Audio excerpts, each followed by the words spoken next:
Hallelujah, praise the lord. प्रभु का धन्यवाद करते हैं। एक बार फिर मैं प्रभु के कदमों में हाज़िर हूँ और एक अच्छा मैसेज लेके। मेरे प्रिय बहन भाइयों, प्रभु आपको आशीष दे, बरकत दे, संभाल के रखे। और जो प्रचार आज हम सुनने के लिए जा रहे हैं, इस वचन के द्वारा अपने आप को हमें चलाना है ताकि परमेश्वर आपको और भी मजबूत बनाए। वचन में लिखा है कि परमेश्वर अपने वचन को भेजकर आने वाली तबाही से हमें बचाना चाहते हैं। और मैं आपसे ये गुजारिश करता हूँ कि वचन में लिखा है कि परमेश्वर ने जगत के मूर्खों को चुना। और वचन में लिखा है कि अगर प्रभु ने मूर्खों को चुना है और मूर्खों को इस्तेमाल किया, और मेरे ख्याल में मेरी जो गिनती उन्हीं मूर्खों में है। मैं मूर्ख था, मैं गलती करता था, परेशानी में था, बोझ में था, पाप में था, गुनाह में था। प्रभु यीशु मसीह ने मुझे चुना। और कई लोग अच्छे हैं और पढ़े लिखे हैं, और पढ़े लिखे होकर भी वो परमेश्वर का काम अच्छे तरीके से नहीं करते। हाँ, मैं एक अनपढ़ पास्टर हूँ, फिर भी मैं चाहता हूँ कि मैं परमेश्वर का काम बड़े अच्छे तरीके से करूँ। मेरी हर दिन हर रोज़ कोशिश रहती है कि मैं दुआ में, प्रार्थना में, अच्छे कामों में बढ़ता जाऊँ। और वचन में ये भी लिखा है कि कोई भी इंसान जो है वो अपने ऊपर घमंड ना करे। कोई बलवान अपने बल पे घमंड ना करे। कोई धनी अपने धन पे कभी भी घमंड ना करे, क्योंकि वचन में लिखा है अगर घमंड करना है तो उस परमेश्वर के ऊपर घमंड करो जिस परमेश्वर ने मुझे और आपको, उसने अपने कदमों में आने का समय दिया है। अगर हम अपने बल के ऊपर घमंड करते हैं तो बल हमें किसने दिया है? प्रभु यीशु मसीह ने दिया है। और मेरे प्रिय बहन भाइयों, देखो कितनी कितनी बड़ी बीमारियां हैं, कैसी कैसी दुनिया में बीमारियां आ रही हैं। तो अगर परमेश्वर हमें सेहतमंद ज़िंदगी ना दे तो हम कुछ भी नहीं कर सकते। ये सांसें उसकी है, ये बल उसका है।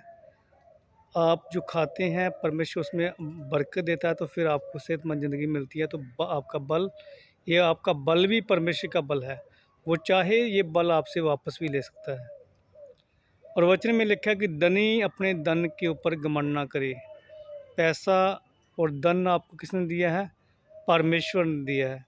क्योंकि वचन में लिखा है कि वो भेड़ चारने वाले इंसान को अगर राजा बना सकता है तो राजे को वो भेड़ चारने वाला भी बना सकता है। ठीक है ना। वो किसी शायर ने लिखा है, जिन्नू नित ਸ਼ਿੰਗਾਰਦਾ ਫਿਰੇ मूर्ख, रल खाक 'ਚ तेरा शरीर जाना। ਉੱਥੇ होना किसी का लिहाज नहीं, ਉੱਥੇ ही बादशाह तो ਉੱਥੇ फकीर जाना। जहाँ पे धनी लोगों ने जाना है वहाँ पे गरीब लोगों ने भी जाना है। और फ़र्क यही है, मृत्यु हर एक की होनी है। तो मगर अगर गरीब ने अच्छे काम किए होंगे वो स्वर्ग में जाएगा, तो अगर धनी ने भी अच्छे काम किए होंगे तो वो भी स्वर्ग में ही जाएगा। अगर धन इकट्ठा करके हमने अच्छे काम नहीं किए, परमेश्वर के वचन को पूरा नहीं किया, अगर हम पढ़ लिख के खुदा का काम अच्छे तरीके से नहीं कर रहे हैं, तो हमारी पढ़ाई भी किसी काम की नहीं है। वो वचन में लिखा कि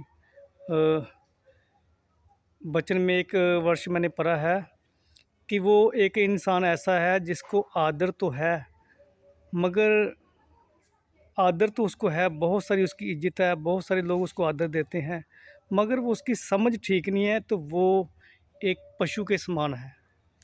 पशु के समान है।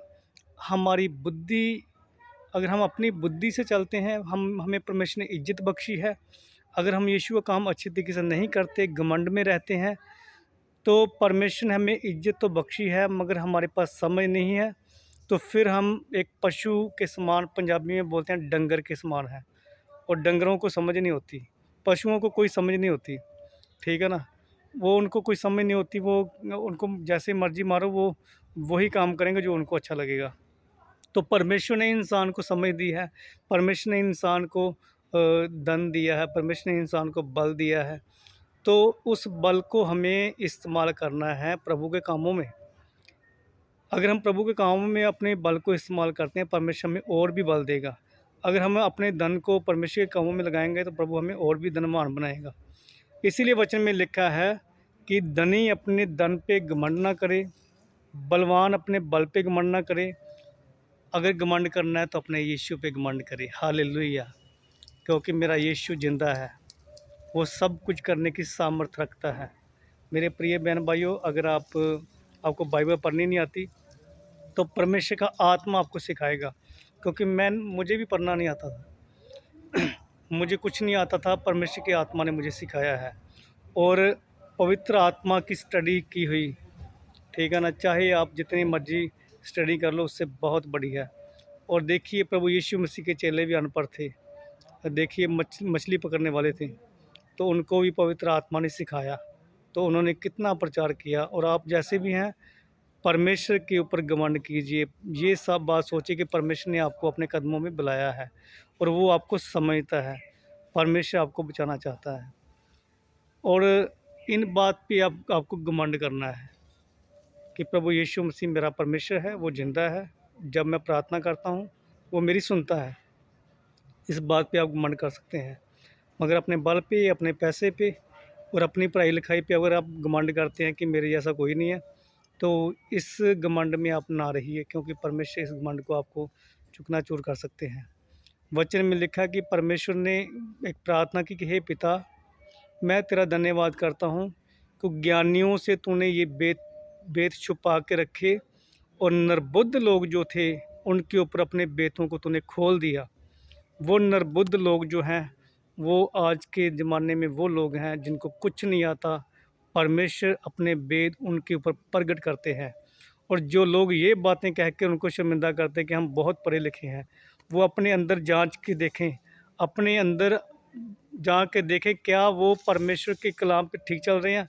क्योंकि आजकल लोगों के अंदर झूठ कूट कूट के भरा होता है, फिर भी वो दूसरों को गलत बोलते हैं।